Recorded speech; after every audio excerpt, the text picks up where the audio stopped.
Today we're going to be talking once again about the most common email marketing mistakes people make. And today I've got two because they're both so closely related. The first one is having a very complex opt-in form. And an opt-in form is something you see it usually on a website, like join our email list. It might even be on a landing page, which is going to be what I'm going to get to in the second part of this.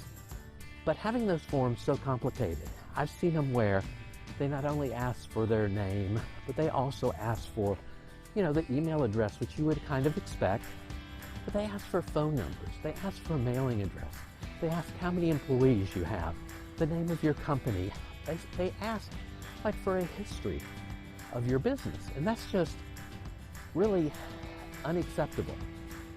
The more questions you ask, the least likely someone's going to fill that form out. So if you keep it short and sweet, first name, last name, email address, that's all you need. And they're going to give you a good email address because they're expecting to receive something from you. That's why it's an opt-in form. That brings me to the second part of the conversation, and that is, how do you get them? What do you offer to them to get that person to fill out your opt-in form? Well, for example, if it's on your website and you're saying, sign up for our newsletter, I usually don't use the term sign up. I usually use the term join because I think it's a little bit more inclusive. But you ask them to join your email list, okay? And so they're expecting to receive your monthly newsletter. That's one way. That's usually on the website. But now maybe you have a landing page and you're trying to collect more email addresses for your email marketing. Well, in that case, maybe you offer them a little bit more. One of the most common things people have offered are white papers. And these white papers have become a little bit too common, at least in my opinion. There's so many people offering them, you have your choice of white papers. And I don't see them as the value they used to be.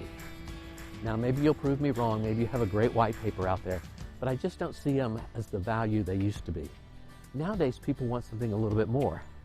They don't just want a white paper. They want something more like an ebook, where you're offering them a whole book for signing up and giving them their email address. Or maybe you could offer them a consultation. A consultation would be a great thing to offer. Maybe a 10-minute, maybe a 30-minute phone consultation at no charge if they give you that information. These are all ways to get people to fill out your opt-in form. So remember, keep your opt-in form short and sweet, first name, last name, email address. That's all you really need. You can collect the other information over time. And then give them something of value. You need to give them something that they're going to highly value if you're going to expect them to give you something that they value, which is their information.